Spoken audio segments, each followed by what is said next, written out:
Hey guys. Hi. Welcome to a new week. Anything going on? Not really. The shockwaves continue to reverberate after the Supreme Court overturned Roe versus Wade. Outrage on one side, jubilation on the other, but in a nation already so divided, where do we go next? It's been 3 days since the top court released their controversial ruling. What's followed? Protests, violence, threats, and chaos. And progressive lawmakers who don't like the decision now vowing to impeach conservative justices, then pack the court. Do you think lying at a confirmation hearing is an impeachable offense? I believe so. Okay. I believe so. I believe lying under oath is an impeachable offense. This court has lost legitimacy. I believe we need to get some confidence back in our court, and that means we need more justices on the United States Supreme Court. We need more justices on the United States Supreme Court than are on the Jets practice roster.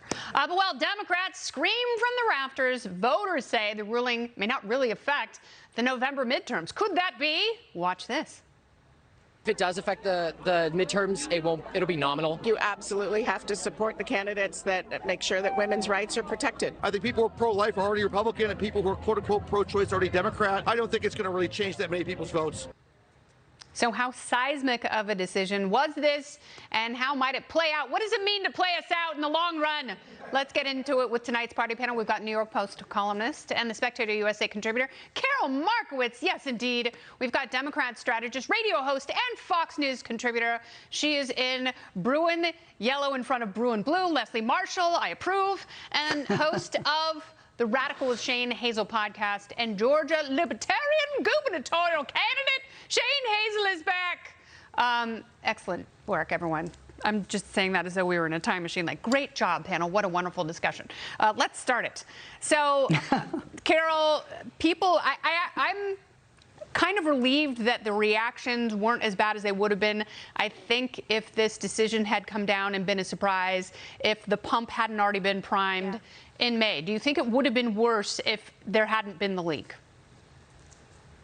Oh, absolutely. I think that leak was supposed to be bad for Republicans, but I think it actually helped a little bit because it tempered the kind of hysteria or the outrage over the decision. So I think it actually ended up helping because the conservative side was able to sort of explain that when Roe v. Wade is overturned, it would still only be a state decision. It wouldn't mean that abortion was outlawed throughout the land, and so that's a plus. And I think you can see Republicans are sort of being really quiet right now as AOC and people fill the space talking about, packing the court and doing all kinds of crazy things. And they're hoping that the Democrats follow her off a cliff, which they might, because that's what Democrats do. So, Leslie, let me ask you this. As a parent, as a mom, because this is what I'm trying to figure out. Because to me, it's a bunch of different things that are being sort of lumped together as one thing. Because sex for most people is just sex. Like, it's an enjoyable thing that we're driven to do. But sex doesn't necessarily mean pregnancy or baby. Should this decision mean that we conflate everything and we should now associate sex with babies? I'm on the left here, Kennedy. Maybe you forgot. That seems to be, from where I sit, to be the view from the right, is if you have sex, you're going to get pregnant. If you get pregnant, that people like me who are pro-choice want everybody to abort their babies, and that's not the case. But sex actually may be up for grabs, especially if you want to have sex with somebody of the same gender as yourself, when you're looking at the amendment and when you're looking at privacy and when you're looking at Clarence Thomas and others on the right. Here's where I stand as a mother. One, definite states my kids won't be going to for college anymore, boy or girl. Two, concern, quite frankly, about what's coming.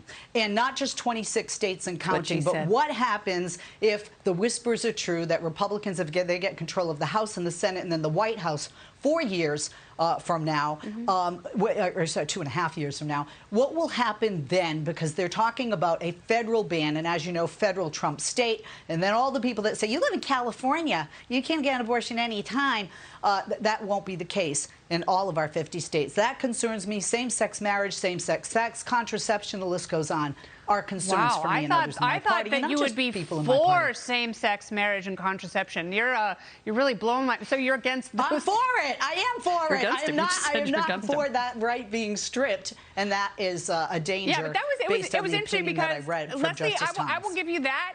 I do think that this just goes to show how even Ruth Bader Ginsburg revealed years ago that she thought that Roe v. Wade sort of dangled on a precipice and that it was not foundational like so many people had believed.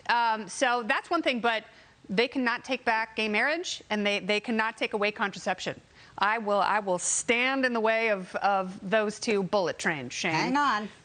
No, I will not hang on because you cannot take back gay marriage and you cannot take back contraception. That toothpaste is out of the horse, Shane. Decentralization is where it's at, and this is what's going to happen. It's happened with cannabis across the country, and frankly, I'm really happy to see this starting to happen with abolition in general, where abolition has been in the hands of government absolutely a disaster. If you look at places like Chicago with the left, where they outlaw guns, it's disastrous. With the rest of the country and most places where they have gone out and done abolition with the drug war, it is an absolutely disaster. The same thing is true at the federal level with abortion. We've seen abortion in this country in terms of infanticide. 70 million plus babies have been slaughtered. The best thing we could have done was get this out of the hands of the federal government and start to decentralize it. And I think it's a very nuanced conversation that I think if we actually examined it, most people who are pro-life, if they really kind of consider that the murderers and thieves in the government thrive off of taking money and murdering people, they wouldn't put the choice of life for babies or anybody else in the hands of government. And they would also acknowledge that there is a death involved, regardless of who should be making that decision. And I do believe it is an incredibly personal decision, and it's not something that should be bandied about like a political beach ball at a Fish concert. It's much more personal than that. It's much more profound than that.